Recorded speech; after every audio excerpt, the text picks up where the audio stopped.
Nugs, and you're tuned in to Carrying the Torch podcast, where we highlight the past blazed by visionaries and pioneers from all walks of life. Today is actually episode 8.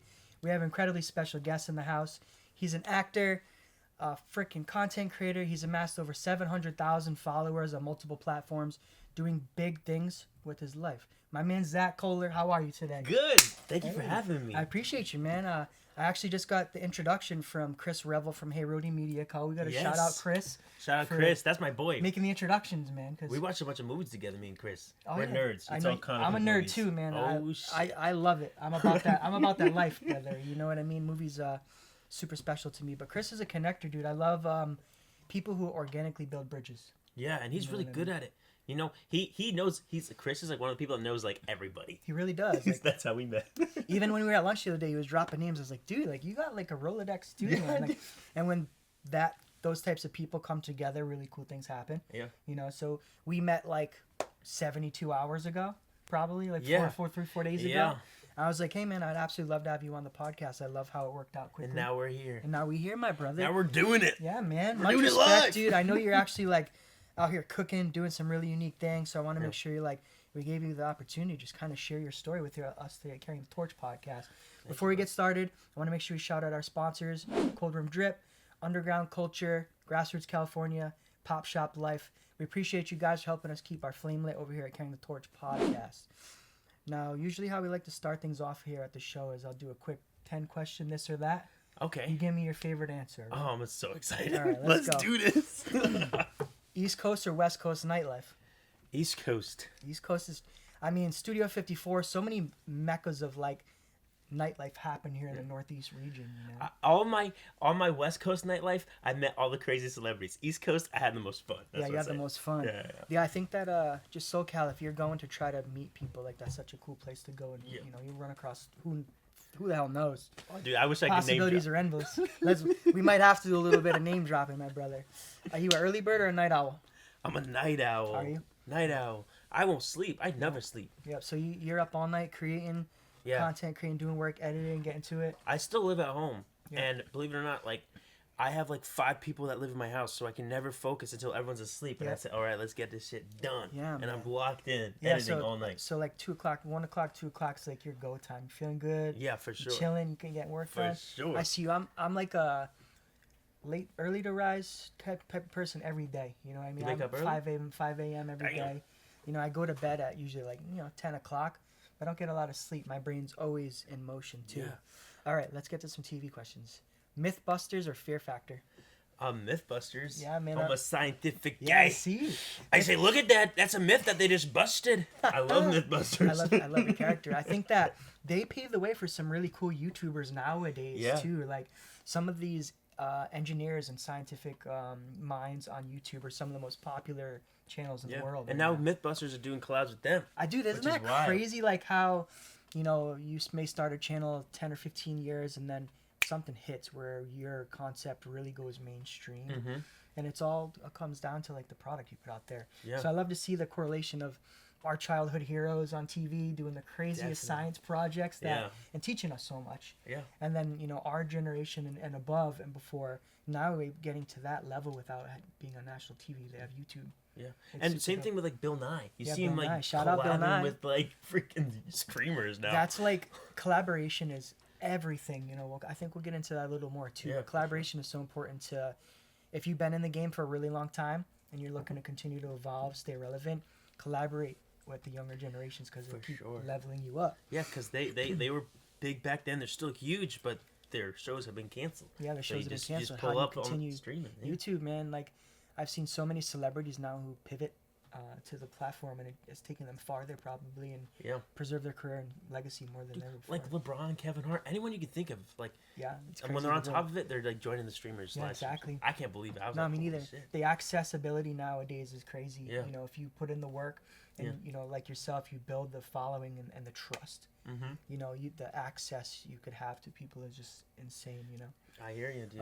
For sure. So next up, Jay and Silent Bob Strike Back or The Clerks? Oh, Clerks. Wait, do you know my history with Kevin Smith? I've met him. I have you. That's what's up. A bunch of times. You know, I hope to one day maybe get him on the podcast. I have I gotta give you some connections after this, man, brother. I'd love to. Yeah, I worked with Kevin Smith for a few like of his film festivals. Yeah. I was the social media guy for Amazing. him, and I got to hang out with him all day. And I remember I didn't want to be a fanboy because I am a fan, huge fan. And finally, after 4 days of hanging out with this dude, I was like, I gotta fucking do it. I had my press badge or my all access badge from his festival, and I said, hey, brother. I was like, can you just sign this for me? And I hand him a silver marker. He goes, yeah, I can sign this. He goes, we can't use a silver marker. And we walked around his place for like 10 minutes trying to find a regular marker. Just for him to get it to sign. Yeah, That's awesome. and he wrote, I heart you, Zach. And I was like, I'm cherishing this forever. That's so cool. Yeah. And then you guys kind of established a friendship and relationship. Yeah, more like with his manager. Yeah. I only see him when I'm working with him. But Yeah, like, I think sometimes people don't realize there's a lot of the times a buffer. Yeah. You know, from like, you know, just the general public. But it's cool to then be able to, you know, establish some sort of working relationship with them. Either would you do a lot of video, photo, or I did video, photo. I covered his Smog Castle Film Festival completely. That's so awesome. For the first 2 years, and then I kind of started being in films and then joining a tour. So I kind of had to slow down and, you know, go with the wave. Yeah, so I can't wait to go back. He piqued though. your interest even more, and kind of meeting him kind of like maybe opened a door a little bit for you. So like growing up, I watched Clerks, I watched Jay and Silent Bob Strike Back, I love that stuff. And then the opportunity came along. I was working with a 80s photographer that shot like every 80s band you could think of. And now I have shot every 80s band you think of. I mean, shot like photography. I love 80s hair bands. Oh, so. dude. I was just on tour at Skid Row. Sick. That's Shit amazing. was wild. I'm a diehard Motley Crue fan. Oh, fuck yeah. I Poison. worked with Vince Neil before. Did you? Yeah, dude. It's wild shit. Shit. And then he said, hey, I'm supposed to cover this event, but can you? And I was like, I can cover the event. And I was like, what is it? And he says, it's Kevin Smith's Film Festival. And I was like, I would love to do that. Staying calm, Organic please. opportunities present themselves, my brother. Dude, it was wild. You got that, you know, you kind of got the energy of those guys a little bit to yourself, too. And I see, you know, like in life, I've taken a page from everybody that's inspired me, you know, and try to use it to learn and grow. You know what I mean? Yeah. Watching those guys on TV as well growing up, always just constant laughs. And Oh, definitely. part of Americana. Dude, for sure. True that. He, All right. he also, before we move on, I gotta just throw Shoot this it. out there. This has never been said. He told me that I could be the next Jay, and I was like, oh my god. I see it. I see when I don't now think I have when the you- acting chops. when you're though. when you're sitting next to me though, like I see it, like when you in your persona, like that new generation. You're only 24. Like you have a great road ahead of you that hasn't even like Thank you, started bro. yet. You know. Dude, But I appreciate know that. I know you're hungry right now, so just I'm stay doing after everything. it, man. Yeah. You know what I mean? So all right, business abroad or local work? Local work. Yeah, it's all about. I did a business abroad. I did lots of that. I'm going to Maine. I mean, that's kind of local. Yeah. I'll call it local. I'm doing Maine this weekend, but like I like staying local and Yeah. helping out the community. Yeah, man, me too. I've always had the opportunity multiple times to move to California or maybe, you know, go elsewhere. And I've stayed here in the Northeast. Something super special about, you know, these Northeast states having their own vibe to every city, you know, all the way down the Eastern Seaboard down to Miami. You know what I mean? There's so much unique opportunity here too. You've done more, I feel like, work or in other states than I have. Yeah, like you know, for sure. What's your opinion? You know, I don't know, man. I think that at the end of the day, local work is always going to be at the forefront of what I focus on because that's where it all stems back to. But once you get to a certain point with the local work, you're able to then pivot and take it to an international level. And if you have the opportunity to, you know, reach more people, it's all about seizing that moment, you know, and it's not for everybody. It's also very difficult to obtain and be able to reach people nowadays more than ever. So That's wild. Start local, build those core relationships, and then before you know it, you'll be able to expand to other markets and you know, who knows, get out there public speaking, throw events, Hell yeah. get into acting. Oh. Who knows, man? There's so many there's so many levels to it. Yeah. It all depends on, like, you know, I have a friend who just started a podcast. It's rated #1 in the country. He's more a colleague rather, but you know, he's gone on to do some crazy things, and you know, now he's a comedian doing stand up like in LA and Hollywood. Nice, dude. You know, and he was just like making memes as a cannabis community page. Oh shit. And now he's like rated #1 Wait, who is podcast it? in the world. Dope as Yola. Dope as Yola. Dope as Usual podcast. That's so crazy. That's Yeah, so he's lit, man. He's doing some big things, and you know, I suggest watching his show. Yeah, for sure. Yeah, man. So I'll listen to it on the way home. yeah, you should put it on. Yeah. Dope as Usual podcast. He's got some really great guests all the time. Wedding or concert photos? Oh, okay. I can't choose. I just booked 20 weddings. Did you? Wow. Literally last Impressive. week. And then, Your season's booked. but I just did concerts last week. Weddings, I'm an emotional guy. Yeah. I'm what they call a pussy. I will go to a wedding and I will bawl my eyes out. I'm like, this is beautiful. And then I go to a concert and it's people I grew up listening to. My parents love it. I'm like, this is what life's about. Sounds like your parents raised you up on some good tunes. I can pick between those two. How many brothers and sisters you got? Hold on, I gotta count. I have my brother Kelly, my brother Kobe, my brother Kyle, my sister Haley, and then there's me. Wow, Zach. so you were the baby? Yeah, I'm a baby. Damn, son. I'm the little one. It makes sense, though, because, like, this is why you're such an old soul. You know what I mean? Like, my Spotify rap said I was 87. I was like, damn! That's a little insulting, but also it's kind of true. No, I listen to Elvis, so I can see why it says I love Elvis, too, man. Like, I was growing up as a little kid, my grandmother playing Elvis when I'd wake up on the couch staying over, you know? Yeah. Now, old school classic movies or new hits? Classic movies. It's a Wonderful Life is one of the best of all time. That's it. But I do like... Definitely classic. Well, like, my number one favorite movie is kind of newer. What is it? It's Interstellar. Interstellar's a good one, man. It's so basic. I know you said you're kind of a scientific guy. I also like those scientific, educational, sci-fi, spacey type of flicks like that. I love like, them. This is a new one. I like the time travel ones as well, and like the multiverse thing really gets me as well. I'm a huge Marvel fan. Dude, I love how X-Men is starting to intersect with the Avengers, and like all these crazy timelines are coming together. So it's like the opportunities that they have now to bring in characters and storylines is just so cool. I am a huge Spider-Man fan. Spider-Man here. I have a Spider-Man tattoo. I'm wearing a Sony Pictures hat, which is owned by Spider-Man owns. Cool, or man. whatever, vice versa. I love Spider-Man, of course. Like I've been to Universal Studios in Hollywood and down in Florida, Orlando. I'm jealous. Man, Spider-Man is like, such a pivotal character for like the whole Avengers because he's so powerful and so underestimated because he's just a kid. Yeah, he's just a little baby. You know, he's a little. He reminds me of myself. That's Peter why I like Parker, him. man. Peter Parker, dude. Shout out to Spider-Man. Shout out Spider-Man if you're watching this right now. Thanks for keeping us safe, bro. Thanks for keeping us safe. If Miles Morales is out there too, shout out you. That whole thing was just crazy to see what they did with that too. I really, really have enjoyed it. And Dude. The 3D aspect is super cool. I also really loved the new Ninja Turtles directed by Seth Rogen. Oh, I haven't watched it yet. I need to. You're slacking, son. I know. Ninja Turtles is, I was born in '88, so for me as a '90s kid, Ninja Turtles was everything. I didn't get into much Power Rangers as Ninja Turtles. I'm still like, I love that shit. The first VHS my parents said they've ever bought, I think they said it was Ninja Turtles. Which is crazy. So, improv or remembering your lines? Oh. Improv. Yeah. I have one line in a movie. Everything else is like just featured roles. Yeah. Like, well, I do have some lines, but they cut them. But like the ones that made it out was improv. Yeah, that's what's up though. Sometimes like I've watched many documentaries. I watched Screen Crush and a lot of these like, YouTube channels that focus a lot on movies and everything like that. And they make all these correlations. So it's like good to go out and relearn and rewatch certain things because there's so many hidden Easter eggs. Oh, dude, that's like my thing.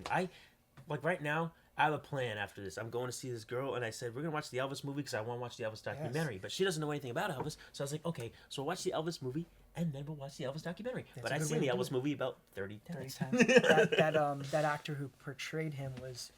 Austin Butler. Yeah, Austin Butler absolutely knocked that role out of the park. That was dude. Like some roles like Wolverine and Hugh Jackman. Yeah. Some roles are just so destined. Like I don't think they may ever find like a better person. Like they've had multiple people play Superman over the last 30 years. Yeah. Some of them, I don't like as much as like I have other people. Like Henry Cavill, I think is the best Superman. Henry Cavill killed it. Maybe if they'll ever have. Yeah. And they're trying to, I think, make him Wolverine. oh yeah. That's what I've been hearing. And Deadpool Wolverine. Well, they had him actually in there, so they're actually Hugh Jackman. I guess there's talks about Henry Cavill maybe being. Wolverine. That'd be wild. They actually, I can't believe. Shout out to fucking Ryan Reynolds for making that.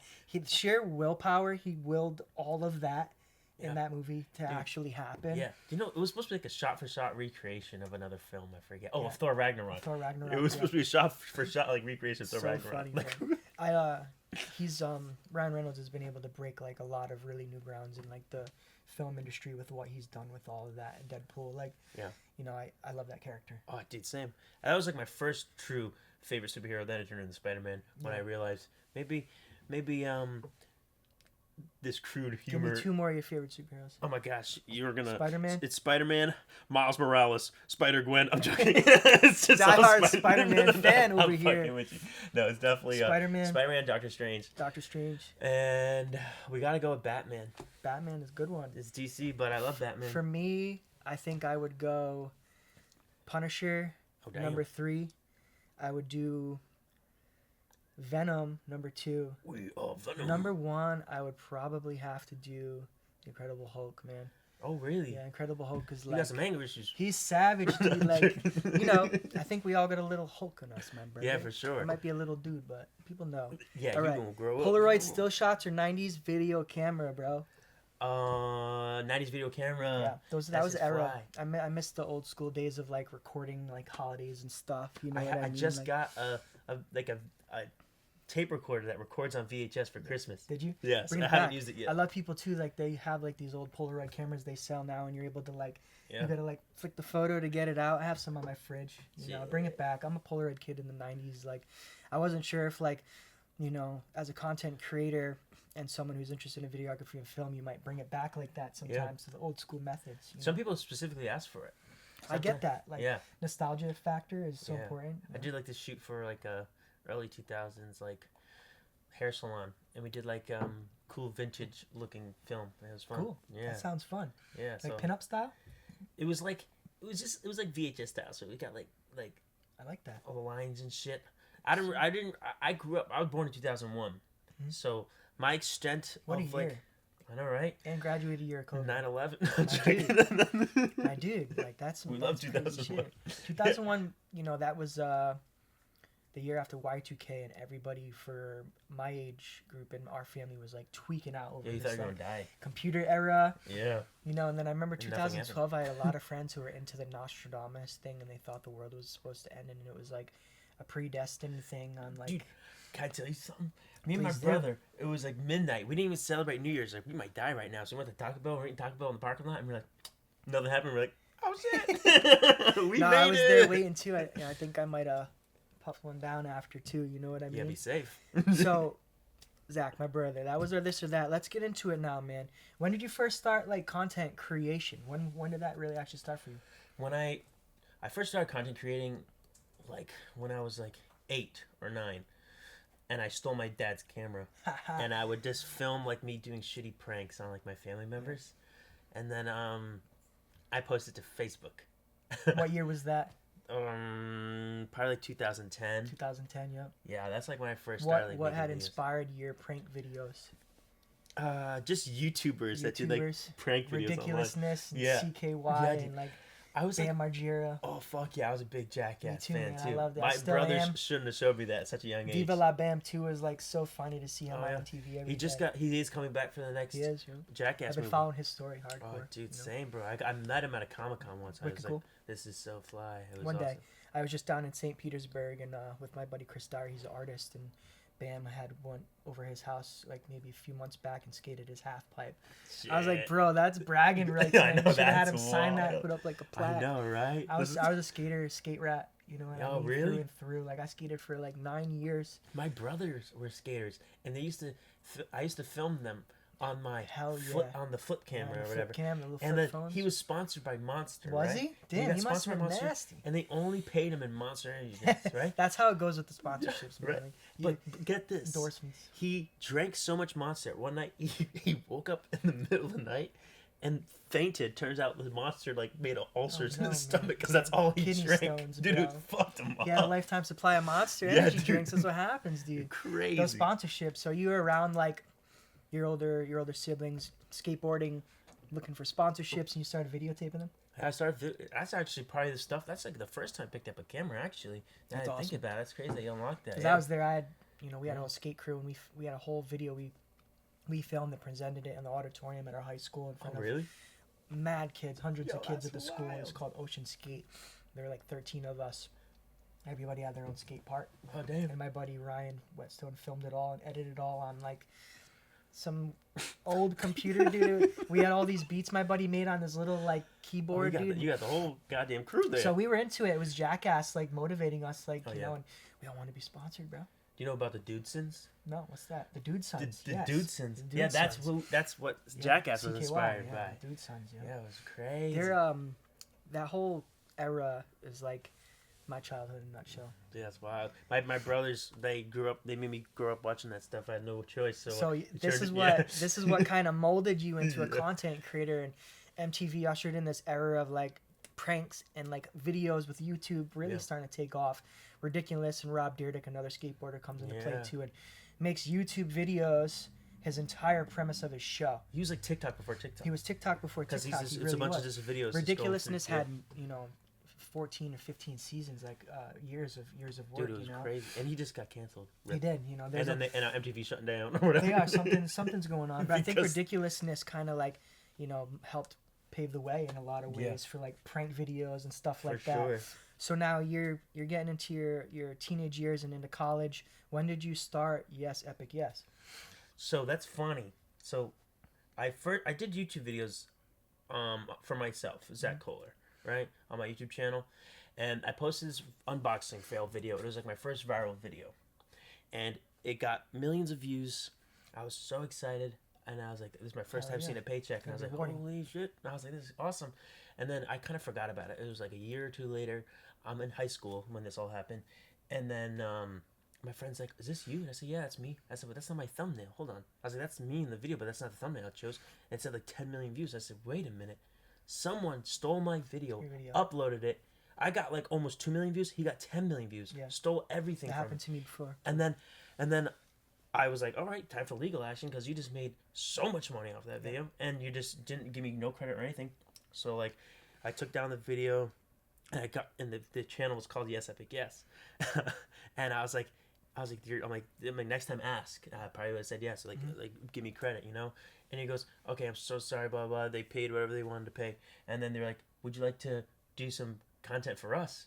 I was like, oh shit, and I was like, I know I kind of popped y'all off, so let's do it. I worked for them. You approach it in a professional manner. You had every right to approach it in that sense. I appreciate how they respectfully answered. Yeah. Paid you, and were also like, well, hey, let's provide an opportunity for this kid. Yeah. Because they saw the value in what you were doing. Because they're obviously at the time I only had 5,000. Yeah. You only had 5,000 followers. Yeah, I had 5,000 subscribers, and they got 10 million views, and they got over 100,000 now because of my video.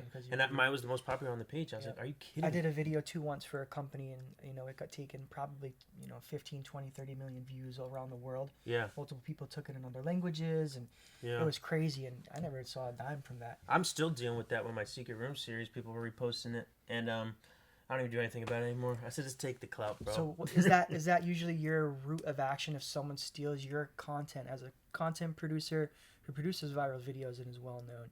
What is your usual course of action when something like this happens? People steal from you. So obviously when that first happened, I was upset because I only had like 5,000 subscribers at the time, and he just got so much subscribers from it. It was my personality, my voice, everything, and so I was pissed. I wasn't upset. I was angry, and I was like, you don't do this. This is fucked up. My parents raised me not to do this, and I'm like, I can't believe someone's doing this to me. Yeah. So I went about it professionally, and then worried about that. But now, recently, in recent years, I look at it, and then normally I just comment. I say, "Yo, that's my video. Thanks for sharing. See the rest." So you respectfully reach out. Yeah. That's usually the first answer. Yeah. Second answer is usually a cease and desist, or somewhere a legal action. I gotta learn from you. I'm just commenting, and I'm like, yo, on the video. Sometimes that will work. Yeah. You know what I mean? Because you have a large following to leverage. Yeah. People don't want to get blackballed. Yeah. Because sometimes having another content creator make a video about you stealing from them could be more detrimental to their entire business than anything else. You know what I mean? And then people, like, I let one company use the video, and it was supposed to be like a one-time deal, and they just reposted it again last week. I'm like, these are like, this is crazy. It sounds like as you learn, these are all things to have maybe contractual agreements for sure in the future drawn up for yourself. You want to help me out here? My wife is a legal consultant. She's over there, guys. Really help you with these types of things for sure. And I'm also want to learn from you because you've been able to build now multiple pages on multiple platforms, over 700,000 followers, over 200,000 on YouTube, over 600,000 on TikTok. Yeah. When did you really realize that YesEpicYes and Zack Koehler as a content creator was going to work? So, I that's all I knew. I grew up on YouTube. My parents worked overnight, and I just watched YouTube. I was a YouTube kid, man. So you I was immersed watching yourself. YouTube when it was a little fucking TV on my iPod, and I was like, and I loved it. And then and I kind of just copied my favorite people. Yep. And That's then, how you developed your on-camera confidence. yeah. And then I was like, and then as I grew older, you know, I started doing the Facebook videos. I finally made my YouTube channel. I did skits on my YouTube channel because I started watching Smosh. Cool. And which was like a huge YouTube channel back in the day. And then I started doing skits. And then I was like, I don't want to do skits. I want to do gaming. But I didn't have enough money to like do gaming. So I just continued to, and my channel at the time was called All in One Gaming, and I never did gaming. And then, So these Twitch guys, man, are like A-list celebrities now.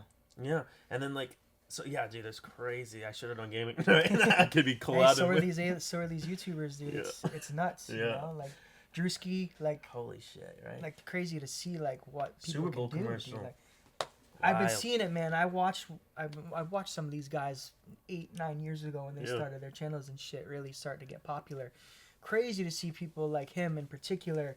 He's like one of the true success stories, I think, of like content creators. Yeah. You know, Drewski now becoming an A-list celeb and on the Super Bowl commercials and like Verizon, bro, like commercials. I'm like, I turned my TV on, I'm changing channels. He's on mad commercials. One was wild. I listened to MGK since Shout out MGK. I love MGK. Like since like 2012, no joke. My brother opened up for MGK, and I loved him since then. Your and brothers now, sound interesting. My bro. brothers are they were rappers. They were like juggalo rappers, juggalo, skaters. Sound like my type of people. They were like. I wasn't a juggalo, but I have a lot of friends who were. But I like, you know, Tech Nine and Tech Nine. Twisted. I got to meet Tech Nine. Did you? Yeah. Oh, yeah, that's lit. I love Tech Nine. Tech, his approach to music, his approach to life, his mentality, and you know his philosophical way he approaches things. I always really respected. For a long time, he had the face paint. So once he dropped it, I was like even more fascinated by him. Yeah. One of the best rappers in the world, one of the most underrated underground rappers in the world. He's phenomenal. One of the fastest rappers in the world. It's about driving. Caribou Lou, he wrote that song, man, and that like, oh man, that song used to bump so hard. Sriracha. Yeah, man. You know, I know that shit, bro. So you definitely inspired like a lot of the same things to me as I was. It all makes sense, man. Now, how did you really develop both channels as you went along? You kept up with the skits. We keep getting sidetracked. Let me focus up. So I did the skits, and that was fun. And everyone in school hated me. I was an overweight kid with long hair. I look like a chick, dead ass. I don't know why my parents let me have long hair. I wore button ups. I had fucking titties, man. And I got mad when people said I look like a girl. Sometimes that's how it goes. Yeah, so like, and I was just an easy target, and I was walking around school handing out business cards, bro, on my YouTube channel. This kid got it. Dude, he understood the assignment. And then like, I was like, and everyone was like, well, that kid's weird, whatever. Yeah, they didn't get it. And then finally, during high school, the end of high school, I've been doing the same shit for fucking years. And I finally was like, I gotta do this. I gotta lock in, you know what I'm saying? So I made this secret room series. We found a secret room in my basement, and that really popped me off. It was like ghost hunting and stuff. And so that got over 150 million views across all platforms. They put me on the Travel Channel. I see that as like, I remember you going on Travel Channel. Like, that's crazy viral, dude. Dude, it was wild. And then that's when I started. I was like, oh shit, this is like, I just built the foundation. You know what I mean? And was that segment about a haunt? Yeah, so like we broke into the secret room, we found out it was haunted. Yes. And then some crazy shit happens. If you want to know what happens, check it out at Zack Koehler. Did you watch Ghost Hunters? Fuck yeah. So my uncle, my aunt Donna LaCroix actually founded TAPS. Wait, we might be related, bro. She's not blood, but she married my Uncle Paul, and they were married for like 4 or 5 years. But Donna and I got very, very close for a really long time growing up, and she even came and visited me a few times in the mental hospital and was just a positive figure in my life. And her brother also would come to Christmas parties. And so I was like in the mix with like these people on TV and you know these ghost hunters. Yeah. And I've had many people pass away on me. I have a lot of my own spiritual beliefs and had some crazy things happen. Yeah, now I'm a ghost hunter, so yeah. I love that, dude. Yeah. That's so cool. Like, so is that one of your things you're really interested in? Yeah, that's like the main thing I do now. I kind of took a pause because I joined a tour. I joined a tour. Sorry, you guys don't see what's behind here. To people that are just listening, It's a whole. I just like I try to move myself and a drawer open. Shout out to Underground lights. Culture, man. He's super techy. There's like PlayStation 5s and Nintendos and like all types of stuff everywhere. Where was I at? So wait, what was I talking about? Now, you were talking about like your ghost hunting. When was your first experience with like? I grew up in a haunted house. You did? Yeah. Okay. So, and like people never believe me. People can say ghosts aren't real. I think personally, it's not ghosts. I think it might be another dimension like bleeding through, but like something's there because I have caught it on camera. I've seen it with my own eyes. Same. I've seen orbs and I've definitely I've had some crazy weird experiences with stuff. And when I was 11, I actually got stung by a bee. Died for 5 minutes.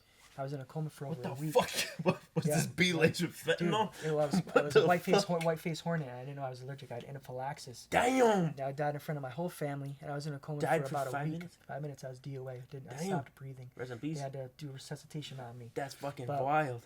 When I came to, I had a crazy experience and saw this light, and like had a profound like experience as an 11-year-old kid that I had like a new lease on life. Shit. And had this like whole spiritual experience. And it's not something I usually talk to people about, but it made me believe that there's more out there, or maybe some sort of afterlife. You know what I mean? So you never really know. The world and the brain, the human mind is such a complex thing. Yeah. It's so powerful. Yeah. You don't know, like you could just, your soul could pop out and you can go into a plane of existence and just float out there and exist, And I'm talking to a ghost. Yeah, man, kind of are. This is actually a ghost investigation. Welcome back to the YouTube channel, guys. Shout out to all the ghost hunters out there in the world, man. That's super duper cool and unique, man. So I did the ghost hunting stuff. Popped me off. I kind of was like, okay, I'm gonna stick with this ghost hunting stuff. I watched the shows growing up. Who didn't watch Taps? Who didn't watch Ghost Adventures? Exactly. You know what I mean? So like, I kind of just continued to do that, and then that was my main thing for a few years until I turned into professional videographer and acting. So you really came into like your profession, and then how did the acting gig come about? So, so I was seeing a friend. She's an incredible girl, and she was like, hey.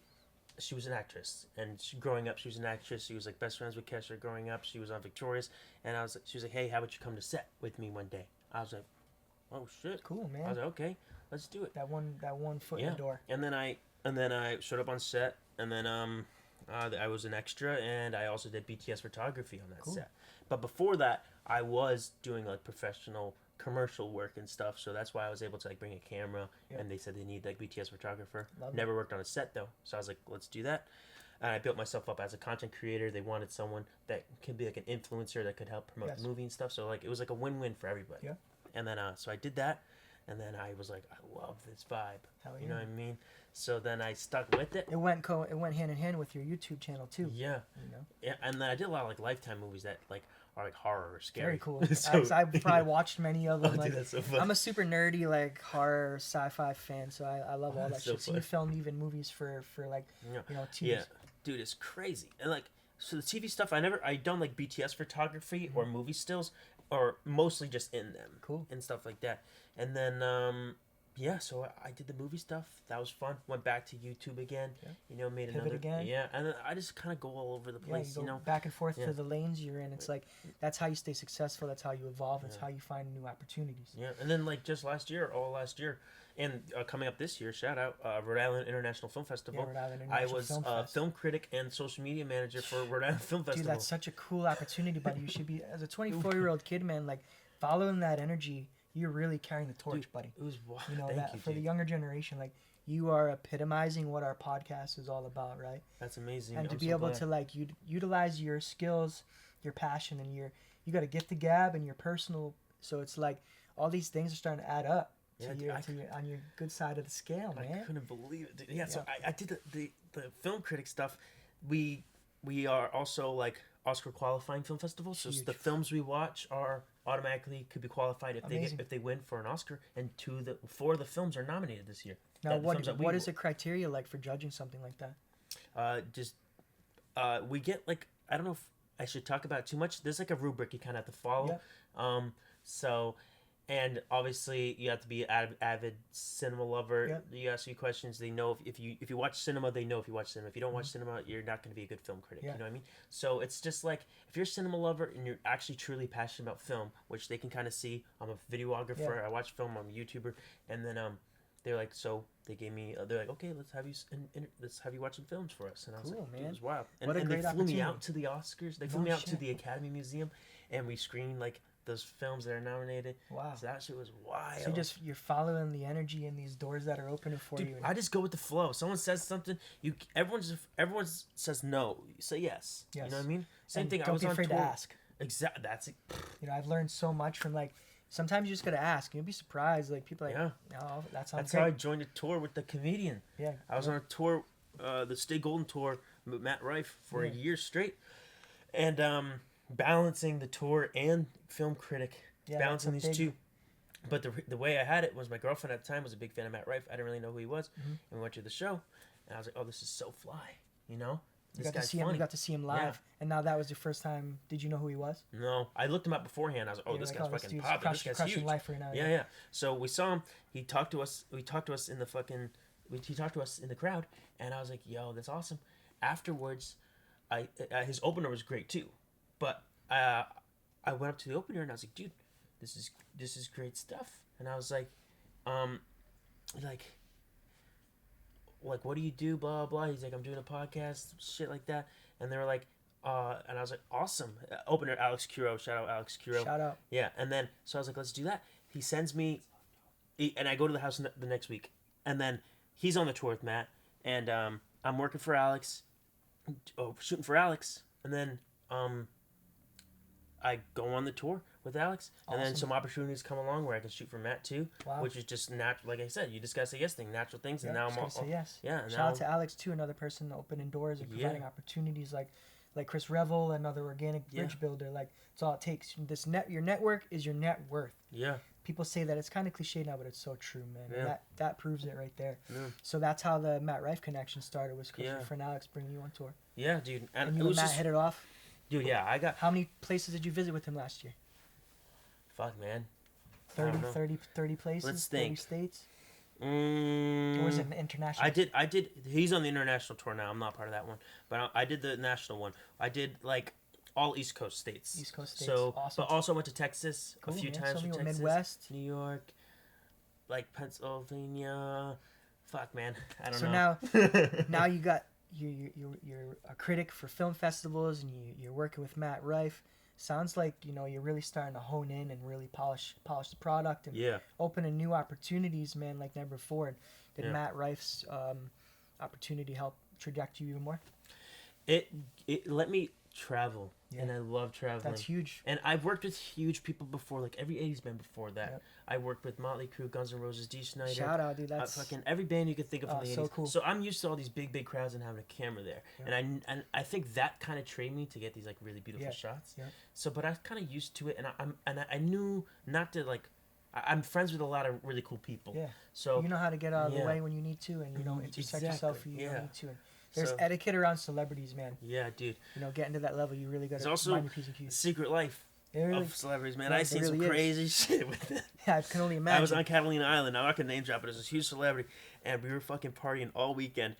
And like he bought us all the drinks. We went back to his place afterwards, and there was like a bunch of celebrities, but it was his place that we went to, and like his boys are like offering me shrooms, everything. I'm like, no.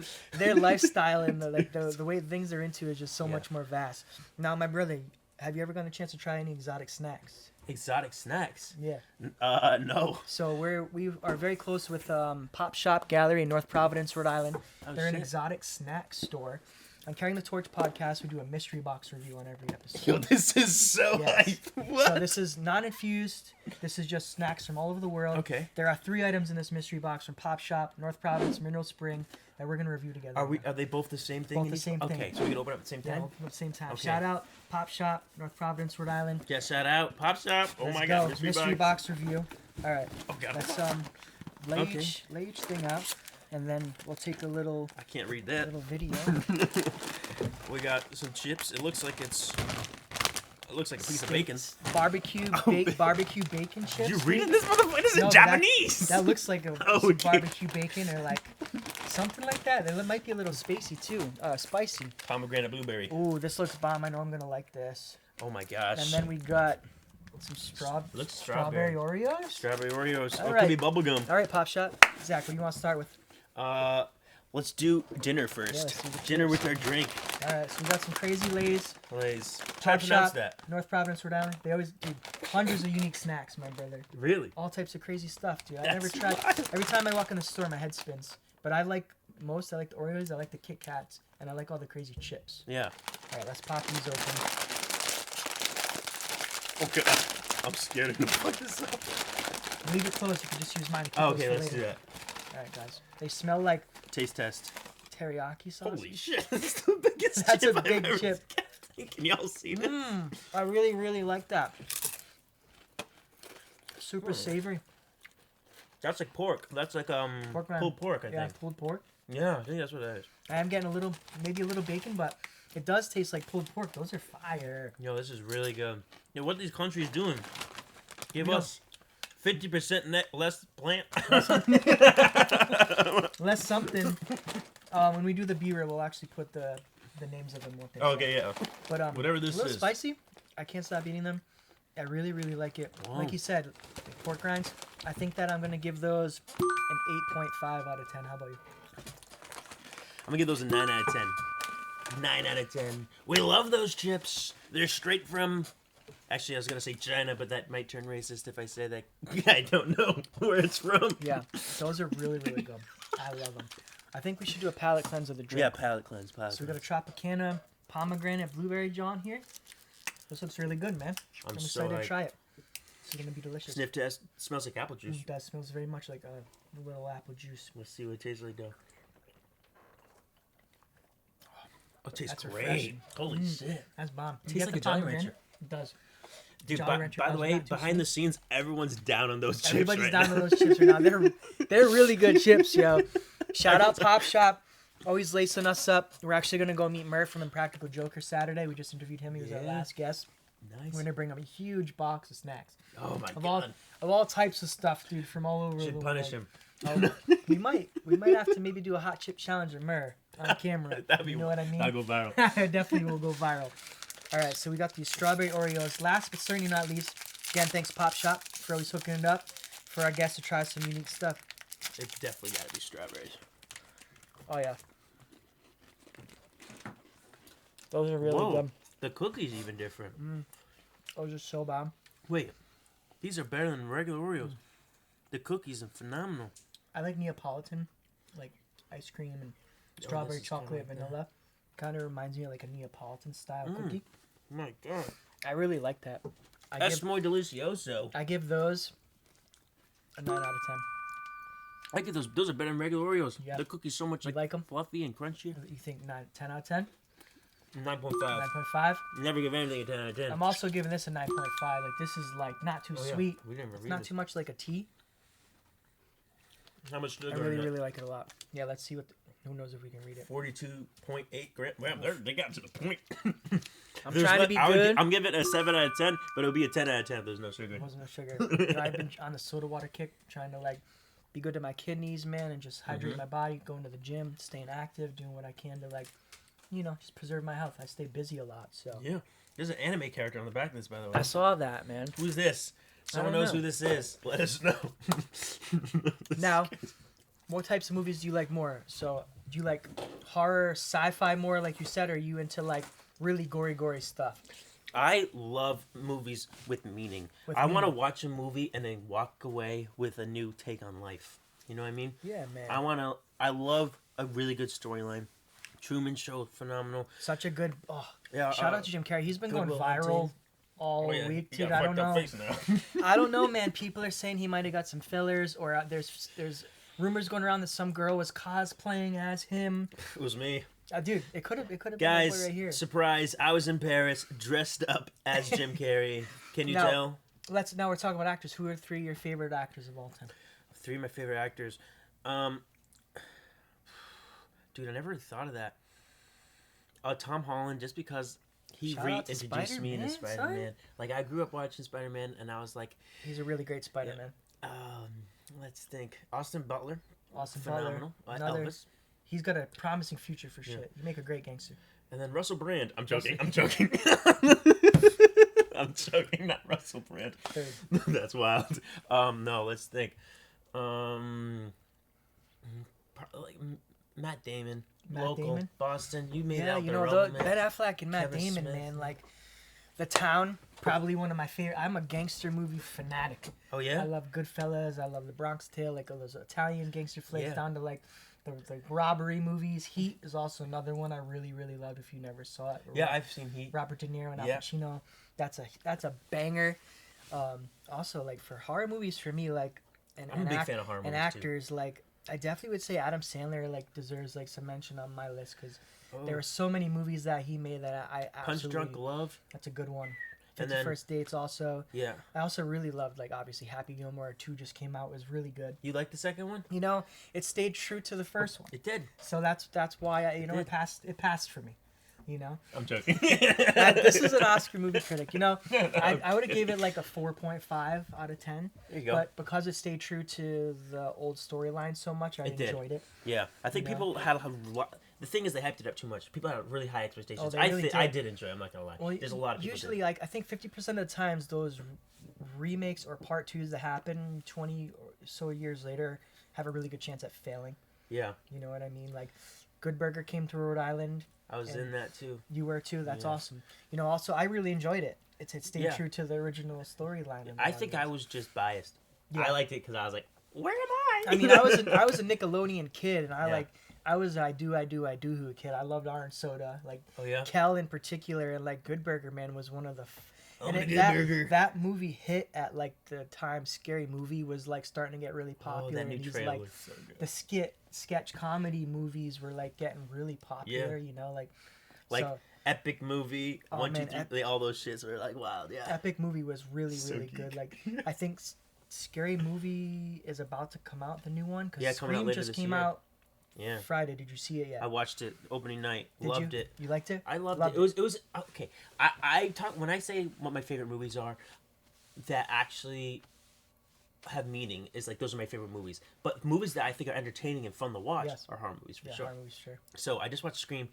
It was really fun. Yeah. I mean, the ending, the killers were like meh, but you know, we got to see all the classics, bro. Well, did it stay true to the original storyline from the first one? Is that first and second? They're really good at following all of them, because I didn't really get the chance to watch any of the other ones. I only really watched first and second. Yeah. For me, Scream, really, I didn't find it very scary because Scary Movie watered it down so much. Yeah. It made me really funny. It made me not take it like I couldn't really. You know, some horror movies really, you're like, oh, you get the spine chilling feeling, you know, and you get sucked in. Human Centipede, you get sucked in. Like have you ever seen the movie Seven with Brad Pitt? Seven. I think I seen it once a while ago. It's a very complex mental serial killer film. Highly recommend you watch it. But it's like there's so many twists in the ending. I'm not going to give it up, but the ending is just like, holy shit, like. Perhaps one of the most powerful. You might have, but I definitely recommend Seven. For me, I think that like 90s like movies that always stuck with me. I mentioned it the other day was The Lost Boys. Okay. The vampire movie. I love vampires. I never watched Lost Boys, but I did watch Monster Club or whatever. It was like it was like Monster Club, and it was like the kids in the treehouse. They had to find a virgin. Oh no, I saw it too. Yeah, the Monster Club was pretty good. That was more new, right? No, it was an old movie. You ever see The Goonies? Yeah, fuck yeah. All right. Yeah. So you're as a 20 with it because there's a 13 to 14 year age difference between the two of us. So you're caught up. Yeah, pretty well. My sister used to make me do the truffle shuffle when I was fat. She's like, do the truffle shuffle. Shout out to the Goonies, man. I think that like, I also really love their connection to like Stranger Things.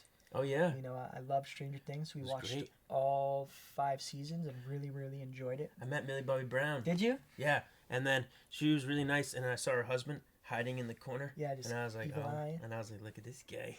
I dabbed him up and I was, I see you, brother. It takes a certain type of person to, you know, date somebody in the public eye like that, and you got to make sure. It was Bon Jovi's son. It was Bon Jovi's son. I remember that. Yeah, it still is. He still is Bon Jovi's son. You know.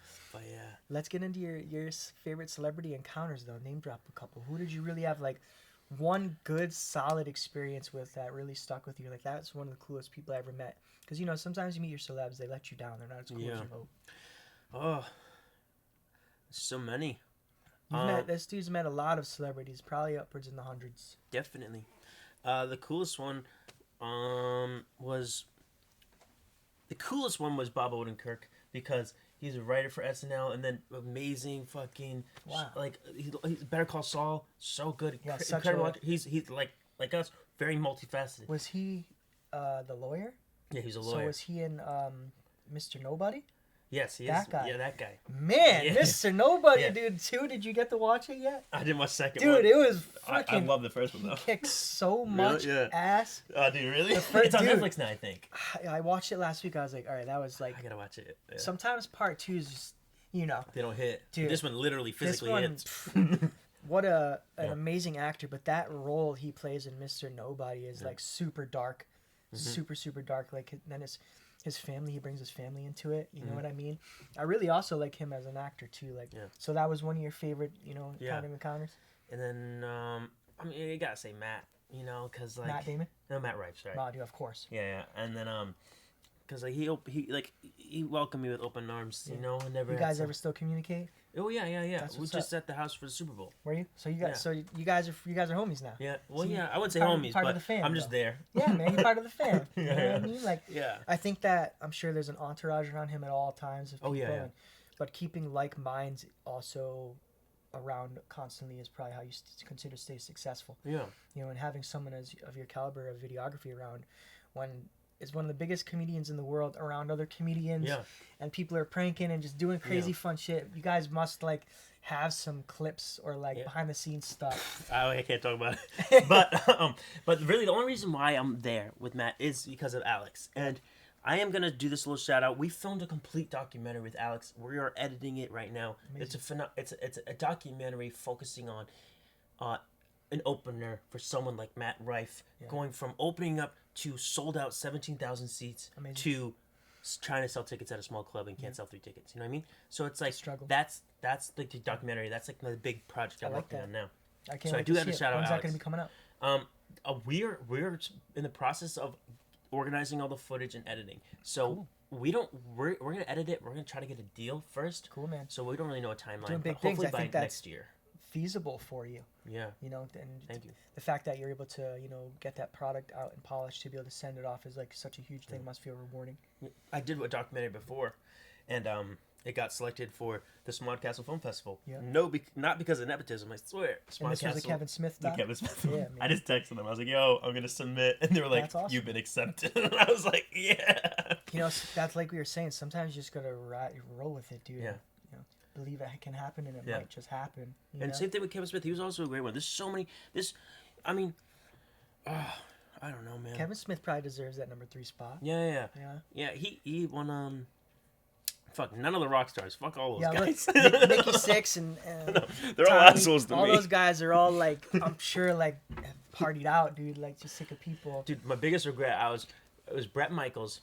I worked a show for him, and after the show, we sat down. I was sitting on the piano. He comes out from the stage, sits next to me, and he starts playing the piano. And I'm like, holy! I take out my phone and start filming. That's awesome. Like, this is crazy. And he said, what's your name? And I was like, Zach. And then he was like, dude, Zach, you stay right here. When I'm done out of my dressing room, we're gonna party all night. And I was so nervous because I brought my parents to the show because they're big 80s fans. And he wants to rage. And I left after 5 minutes. That's like one of my biggest regrets. I was like, I couldn't party with this fucking Bret For Michaels. me, I think one of my favorite celebrity encounters was with Cheech Marin. You know, like Cheech and Chong? Yeah. Oh shit. Yeah, I got to hang out with Cheech. I got to raise with Cheech and chill with Cheech and kick it. Did y'all smoke? Of course we did. I gave Cheech Marin his first dab. Did you? Yep. This was did back he die? like he didn't. He handled it like a freaking champ. Yeah. Iron lungs. He ghosted it because movie. you know how the old school dudes are. He ghosted it and held it, and then like exhaled. It was in Colorado at the Grassroots California Break Room. Shout out to our sponsor, Grassroots California. Shout out Grassroots. It's as long as I've been rocking with them, man. Like this was 2014. Now they're sponsoring my podcast. Now they had me meet Cheech just randomly. He came by. And I was like, you want dab? He said, yes. And we had a great experience after. And I met him a couple times since. Super, super cool dude. Yeah. And then I'd say number 2 for me would be Action Bronson. the hip hop artist Action Bronson. He's also a chef on Viceland, but he had me come to his hotel in Boston, and like I get up there and like there's like a knock on the door when I get in, and like 4 carts of room service get rolled in. He's like, "Yo, Bobby Nugs, you want some sliders?" Fuck yeah. So my first interaction with like this world renowned hip hop artist and chef is like him feeding me food. That's you wild. know what I mean? Yeah. And then I would say after that, Pauly Shore, bro. Oh, I got to meet Pauly Yeah, Shore. Pauly was love cool, Pauly man. Shore. I was roaming around Vegas, just Mine was in the Vegas Bellagio. too. And I'm like, dude, it's Pauly Shore. He's like, I was like, I'm Bobby Nugs, bro. I was like, Leaning Tower of Cheese. And he's like, We's in the juice. dude, we's in the juice. Dude, he took a photo with us. He's like, yo, you got $20 on you, bro? He's like, I need to catch this cab ride. Dude, he had me going, bro. So he was super joking with us, and like the person you would think Pauly Shore is him. Dude, like through and through to the fullest extent. That was super hilarious. When like, I met Pauly Shore, it was after I was in Vegas, and I was with my mom in Vegas because my sister lives there. So we're visiting my sister. I never see her when I go. But like, I'm like, it's just an excuse to go to Vegas. Yeah. And then I was like, Pauly Shore, he lives in Vegas. And then he's playing at the Wise Guy Comedy Store. And I was like, oh fuck yeah, I already got tickets. I bought myself a ticket because I know my mom's not gonna like this. Yeah.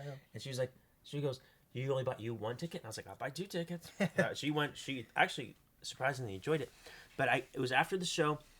He handed me his Red Bull in the middle of the show and like never took it back. And I was like, God. I'm keeping this can. And then it forever. I still have it actually. That's awesome. And then it was after the show. My mom's going to the bathroom. Everyone like left. I'm waiting for my mom in the bathroom, and I see Pauly Shore stick his head out the door of his dressing room. And he went like this. He pointed at me. He went, and I was like, oh funny. shit. So I walked over. He said, "Are you my friend?" I was like, I can be. Then we'll stop it there. That's so funny. But yeah, and then he's a freak, bro. Yeah, he is, dude. I was with him for 5 minutes, and I'm like, this dude is hilarious, bro. And then yeah, and then I took a selfie with him, and then my mom came out of the bathroom and was like, all right, gotta leave. Nice That's to meet you, awesome, though. Yeah, he is definitely like one of my most Vegas dude is lit. Yeah. I'm not a drinker, you know, but to go there and like just be walking around and like having genuine encounters with celebs that around was really cool. You know I'm a drinker. I'll sit at a slot machine, not even putting money in, and then someone will give me a free drink. Hell yeah, buddy. Like, that's what's up. And I like I've been alcohol free for the last 17 years. Damn! You know what I mean? 17? Yep. I went pretty much stone cold sober when I was 20. My last 20. My last alcoholic beverage I actually had was with my engineer's 21st birthday. We're both about to be Leonardo DiCaprio. We're both about to be 38 years old. You know what I mean? Damn. So, for me, it was just, I was always more of a stoner. You know what I mean? That's crazy. Attracted to those stoner movies. You know what I'm saying? Yeah, for sure. I hear you. Now, let's kind of get into it real quick. I want to make sure we talk a little bit more like your persona. You know what I'm saying? Like Zack Koehler. Yeah, man. Look, so, I'm a ghost hunter, you know? I started off doing shitty videos that went nowhere. I'm not gonna lie to myself. And then I finally found my niche. We popped up. And then I just stuck with the ghost hunting stuff. I built the audience, the fan base. Very cool. And then I kind of went through these spells of posting, not posting. But I'm not. What's the secret to the sauce? That's what I was just gonna say. What's the secret to the sauce? Just be honest with yourself. You can make a viral video. You know what goes viral because you're watching it every day nonstop. You're swiping. You know what goes viral. If you have to be brutally honest with yourself, after you edit your video, you look at it and you say, "Would I watch this through and through?" Yes. If there's a shred of doubt, fuck it, dude. Like edit it, make it something better. You know what I mean? Mm-hmm. Like, and then like you know what would work because you watch it. You know what I mean? So just be your biggest critic. Like, if you don't like it, why would anyone else like it? True that. You know what I mean? What do you think is a more viable option, short form or long form content? This is what I do personally. I make the viral shorts, and then I say if you want to watch the full video, it's on YouTube, and I direct everyone from the short to the YouTube video.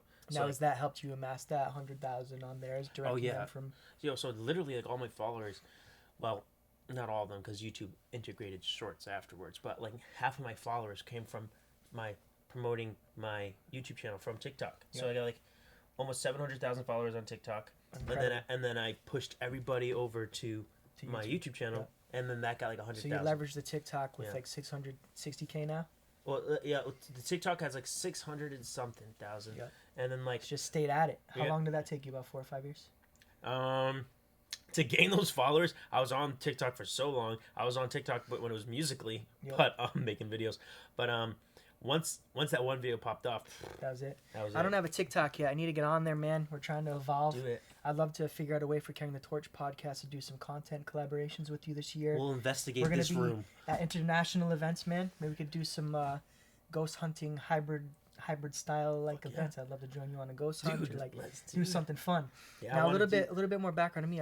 My first job was pizza when I was 16. Pizza. And I've made 10,000 pizzas since the pandemic at least.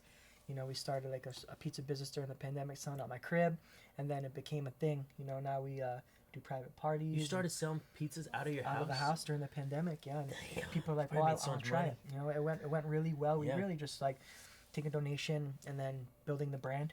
Yeah. You know, it worked out well for us. So every episode we make a couple of our bar style pizzas. Have you ever had a bar pizza? I'm gonna be honest with you, bro. I'm not a big pizza fan. You're not a big pizza fan. So if you can turn me right now. Okay. My dude's an Oscar movie critic and a pizza critic. So look at this pizza. This is a bar pizza. This has got burnt sauce and cheese all the way around 360 degrees. Okay. 100% cheddar cheese. Ooh. This is baked in a cast iron pan. 10-inch cast iron. Bar pizza is made with 100% cheddar cheese primarily. Okay. Now, this is like a style to Massachusetts all its own. Oh, okay. Deadass. There's over 70 places that have been doing this for about some 80 years, some for the last 4 or 5 years. But it's like a South Shore bar style pizza. So there's a New York style, there's Neapolitan style, there's Detroit style. And then this is South Shore. Massachusetts is the fuck Massachusetts. Up and burn it. That's what people definitely think. But this is just burnt cheese and sauce. Yeah. Okay. It creates a little bit of an edge. A little edge. Go in. We make a nice crispy pizza. I'm gonna be like Dave Portnoy. Good undercarriage. It's got a good undercarriage. Yeah, look at it. No flap. Gotta give me a rating of 1 out of 10. Okay. Cheers, my brother Zach. Cheers. It's a pleasure to have you on Carrying the Torch podcast, my brother. Thank you.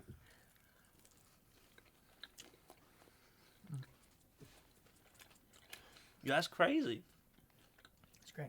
That's good. I love it. You know. You made this? Yeah. Yep. You toss that shit in the air? Everything. That's from wild. Scratch. We use 100% aged cheddar cheese. I made the sauce yesterday.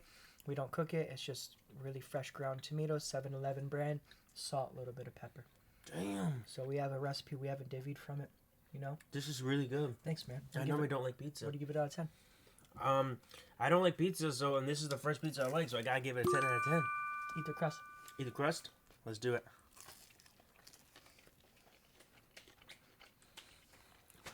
Oh my god. 10 out of 10. That adds a whole new level. Whole new level. That's crazy. I call it encrusted, but in South Shore bar pizza terms, they refer to it as laced edges because the cheese and the sauce are lacing together. A lot of places that you can call and get it. Can I get burnt edges on the pizza? Really? Some places don't do it, but to me, that's what makes a bar pizza. So good. What the fuck, dude? I love it, man. I appreciate you. Let crazy. Our listeners know, my brother. What's up next for Zack Koehler, man? What's up next for me? A few movies coming out this year or next year. I don't know when they come out. I just next year with Jake Gyllenhaal.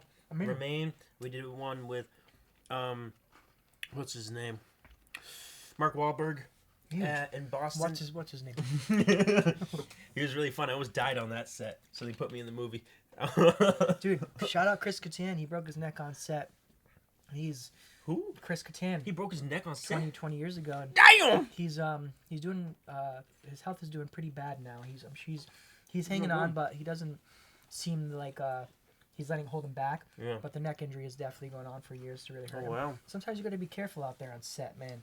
You gotta stay safe out there, brother. So you doing stunts too? No, I was just standing there. I don't know how much I can talk about this scene, but let's just say I'm standing on set and there's this giant, let's say this neon sign right behind us, right? Mm-hmm. This giant sign, but it is probably 3 times as big, huge, hung up all day, and my spot is standing right underneath that sign. Yep. And let's say this is my cue, and you're Mark Wahlberg. That's where you are. And that's literally, and then I start off here, right? Finally, cut, go back to 1, cut, go back to 1, doing it all day. I'm at 1. This sign, all of a sudden I hear this huge crash from behind me. There's a mannequin behind me, too. That's sketchy. The mannequin explodes. Mark Wahlberg just runs away. And I turn around, I'm like, holy shit. The director comes running out, are you okay? I was like, I should have said cared. no. But I was like, I'm fine. So, my dude, you got movies coming out. You'll be on set with Mark Wahlberg. Bunch of things cooking. Anything else you want to let our listeners know before we sign off, my brother Zack Koehler? When's this episode come out? We'll probably be airing this, mid-March, next week. Okay. I was going to say, we have an Oscars event. Go buy tickets on March 13th. But if this after March 13th, you missed it. Sorry, y'all. Are you going to be at the Rhode Island Laugh Festival? The Laugh Riot. Laugh Riot. Yeah, I think I'm working with a few comedians, but I don't know how much I can talk about that yet. Yeah, man. But we'll find. But You'll tickets are also available for that now. Yeah. Zach, you're an inspiration to so many people, man. I see you out here doing so many cool things. Also inspiring the other younger generation of content creators coming up like we did, making prank videos, skate videos, interested in hip-hop, Americana, rock music. Following the cool things in life, right, my brother? Yes. Enjoying pizza. Take another Keep one. putting on for the culture, man. You're doing some really big things in life. Truly, you are carrying the torch. Thank you, brother. You know what I'm saying? Like You are. Thank you very much, my man. You know, are. my mentor passed away in 2013 from a heart attack unexpectedly. After he passed away, everybody kept saying, Bobby Nuggs, you're carrying the torch, man. You're carrying the torch. So this podcast, and in many ways, is in honor of my mentor. Who was your mentor? Michael Malta. They called him the King of Pot. He was a radio personality from Boston. And a cannabis activist like myself, someone who was really important to the cause early on. And, passed away, and someone I truly adore. My Italian father from, another father. That's what I always would say. Because he was Sicilian, super cool dude from Boston. Really a huge loss. But, Carrying the Torch podcast honors him in so many ways. It's about people who are making an impact, carrying the torch forward. That's amazing. You know what I'm saying? I'm so honored to be part of this. Thank you, my brother. You deserve it. I wish you nothing but success. Carrying the Torch podcast. Shout out to our sponsors, Colder and Drip, Underground Culture, Grassroots California Pop Shop Life. We out, guys. Much love.